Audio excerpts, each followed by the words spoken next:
invoce un singur lucru, libertate! Nu vrem vilele voastre, nu vrem bolizii voștri, nu vrem viața voastră de huzur, vrem doar să ne le dați libertatea! Wahlen verlieren, dann Wahlen annullieren, anschließend Social Media zensieren und dann einen oppositionellen Fernsehsender abschalten. Wer sowas tut, der rettet nicht die Demokratie. Wer sowas tut, der schafft die Demokratie ab. Das ist das, was gerade in Rumänien passiert.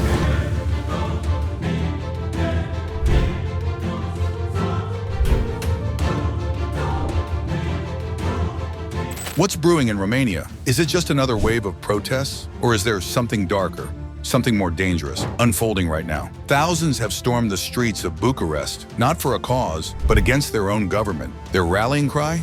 Down with the government, thieves. The spark that lit this fire? The cancellation of Romania's presidential election, a decision made by the country's top court, just days before the final round. And at the heart of this political storm stands one man, Calin Georgescu, the far-right politician who shocked the nation with his unexpected rise to the top after the first round of voting. But why are Romanians so angry?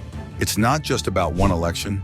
It's years of ineffective bureaucracy and rampant corruption. A government that has, time and again, failed its people. The frustration has been simmering for years, and now it's exploded. So here's the burning question. Did a coup d'etat just take place in Romania? Because what else do you call it when the people's vote is tossed aside by a court ruling? When a candidate leading the race is suddenly entangled in criminal investigations? When protesters demanding democracy are met with accusations of extremism? Let's break it down.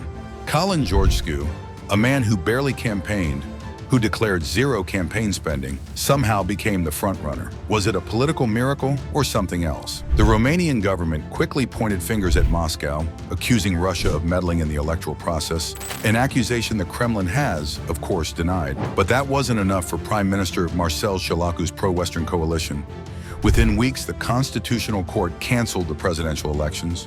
Georgescu's supporters call it a theft of democracy. His rival, George Simeon, the leader of the far-right Alliance for the Unity of Romanians, AUR, went further, declaring that the protests were aimed at restoring democracy and free and fair elections. And it doesn't stop there. Just last week, Romanian prosecutors launched a criminal investigation against Georgescu. The charges? Supporting fascist groups, inciting actions against the constitutional order, and false declarations about his campaign finances. Convenient timing, isn't it? The man who was set to take on Romania's political establishment is now under judicial control, a legal noose tightening around his neck. And while Georgescu maintains his innocence, the government's grip on power seems to be growing stronger. The pro-Western coalition survived a no-confidence vote, backed, interestingly, by the very far-right parties protesting against them. So what's really going on in Romania? Is this about defending democracy or silencing dissent? Was Georgescu's rise a result of the voice of a frustrated population tired of the establishment? And most importantly, was canceling the election a move to protect democracy or to hijack it? As Romania gears up for a new presidential election in May, the world is left watching, wondering whether this will be a fair fight or just another rigged game. Because right now, democracy in Romania doesn't just look broken, it looks stolen.